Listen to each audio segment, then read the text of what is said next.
Hello everybody and welcome to my channel. My name is Rainer, this is Rainier Books. It's Monday, April 26th of 2022, time for another Monday Sunday sum up. I've finished 3 books last week. Let me talk about this after the intro.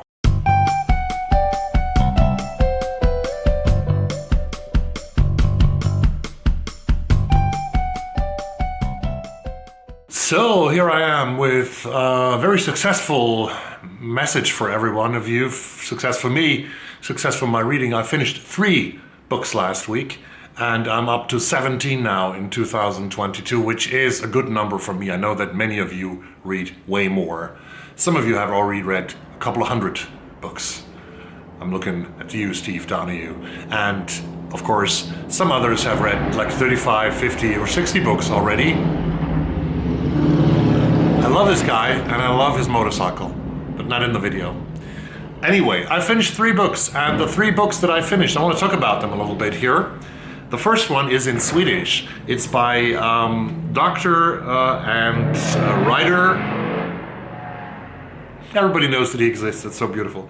Lena Einhorn, and she wrote a book called Bland hobbyepidemiologer och expertmyndigheter, which means in English, among hobby epidemiologists and expert authorities. Lena Einhorn is a doctor. She is, I think, in her late 60s, and she is one of the 22 people who were very critical, who are still very critical about the way Sweden approached the COVID-19 crisis. And in this book, she has sort of looked back on the last 2 years and a couple of months that have passed, and she's very critical about the state line, the government that supported one man, Anders Tegnell, with his strategy and never questioned what kind of decisions he made. He was against, and still is, again, we're still against masks here in Sweden. We haven't had any kinds of lockdowns, and a lot of people have died in the beginning of the pandemic. It has become better now, but Lena Einhorn says too many old people had to die, and they even died without the chance of getting into the intensive care units in the hospitals. They just let them die in their homes for the elderly with palliative medicine, palliative care. Very interesting and very good written book. I really recognize myself again in this book.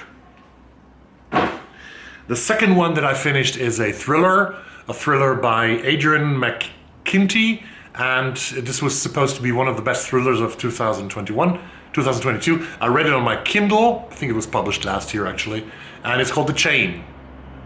The Chain is a crazy story. This Northern Irish author living in the United States, and the story plays also out in the US. And there's a woman who has just undergone breast surgery for her cancer, and she's weak. She is a single mom, and then her daughter becomes kidnapped. And the kidnappers call her and they say, we want like $25,000 from you, and you have to continue the chain. The chain means that you have to kidnap another child, ask for ransom, money on the account of the perpetrators, of the brains behind the chain, and so that the chain always goes on. A kid is being kidnapped, you have to pay ransom, you have to kidnap another child. The other child, your own child, will be released only if somebody pays the ransom for the next child and kidnaps another next child. So it's a never-ending chain of events, and this is from the basic idea, it was very interesting to me. Realized that McKinty has written this for the screen. Actually, it reads like a script for a television or a maybe also a cinema movie, and it's sometimes very exciting in the beginning, but in the end it becomes very conventional, and the solution is also very conventional, and it ends with Pete, that's the new love interest of the mother, who's the main character of the book. Pete, the love interest, saying on one of the last pages, I wonder who's going to play me on the screen. And you can really wonder, because I think this is made for becoming a movie. But I sort of really prefer the police procedural novels by Peter Robinson and Michael Connelly still. So this was like a 3 out of 5. It's good read when you are at the beach, on the beach, and enjoying your life in the summer. Maybe a summer read. The third one, I cried tears when I finished this book yesterday, and I will make a single review about it, I promise. 499 pages is Monica Ali's current novel, Love, Marriage, which is good, I can tell you that. It's a wonderful novel. It got very mixed reviews, both in the newspapers and both on BookTube. Some people, like Eric Carl Anderson, they love it. Some other people say that, oh, this was boring. But for me, it wasn't boring, that I can tell you. Already, after 200 pages, I wanted to go on and on and on. Because I love the characters, I love the setting. Because I do a single review about it, very short here. This is about two characters, two doctors in London of the 2010s, of 2016. I think this book plays out. Yasmin Gorami, and a woman of Bengali descent living in London, and Joe Sangster, who is living with his mom, posh life, posh mom, who is a writer, very sexual, very liberated, and very progressive. And these two are supposed to marry. And in the beginning, we meet the mom, Harriet, of Joe, and the parents of Yasmin. And we think that everything looks like, okay, this is going to be a beautiful marriage, beautiful party. But then things happen, secrets are being revealed, other things develop in a way that you couldn't expect. And suddenly there's a mishmash, a mix-up of characters, of situations, of generations, and so on that I really loved.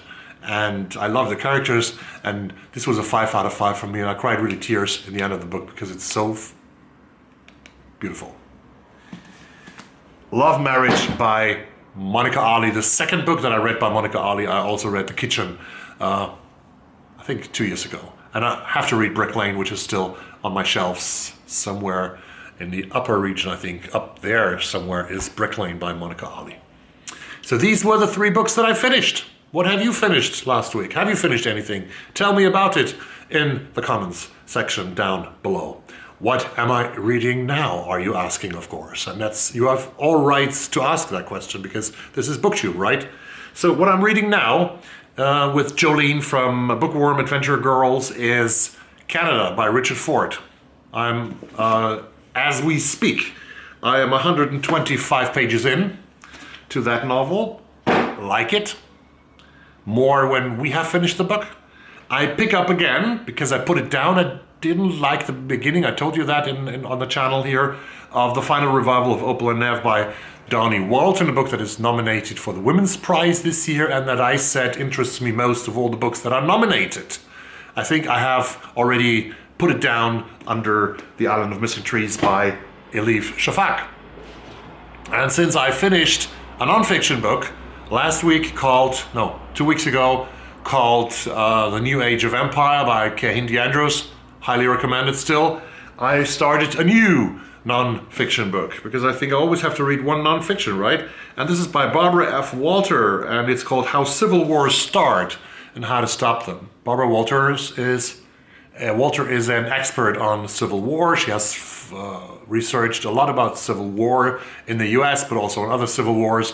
And she's one of those people, including me, that believe that the United States could be on the brink of a civil war. And they're the biggest dangers to world peace today, she says. This book shows us why they happen and how to avoid them, and how other powers are fueling those situations in our countries. I'm thinking of one country that is fueling those kind of situations right now. This is very interesting, gives us a perspective on what happens in the US right now, and which could happen in 2022 or 2024, God beware, if he exists. And I'm also reading a thriller. I start, because I have now also the segment thriller on my Kindle as well. I read The Chain on my Kindle. I'm reading a new thriller on the Kindle, and this is from NetGalley. Hello, people at NetGalley. I'm finally reading your books that you sent so kindly to me. I'm reading a book called Two Spies in Caracas. More about this in the next video. Thank you very much for watching today. don't have so much more to say. Outside, the weather is beautiful here in Sweden. It was, as you have seen in my video from Lund, from Skåne, it was very warm in Skåne when I was there, 16, 17, 18 degrees. It's not that kind of warm here in Stockholm, but it's very bright, the sun is shining, and it's about 12 degrees maybe. You still feel chilly tonight. I'm going to watch a football game in the Olympic Stadium. I might take you with me and show you something in my tag video, which I'm doing tomorrow, from the football game as well. But it's really chilly and I'm going to freeze. I'm going to be cold tonight. I know that. Hopefully spring is coming soon, even to our parts of the world. And I will be traveling very soon to a couple of places in Europe. I will travel to 2 capitals in Europe. I'm going to tell you more about this in a couple of weeks when I'm finally there. So that's going to be a surprise for you. In like 3.5 weeks, I'm on my way to, well, I will tell you when I'm there. Thanks very much for watching this video. Stay safe, stay healthy, and read, read, read. Bye-bye.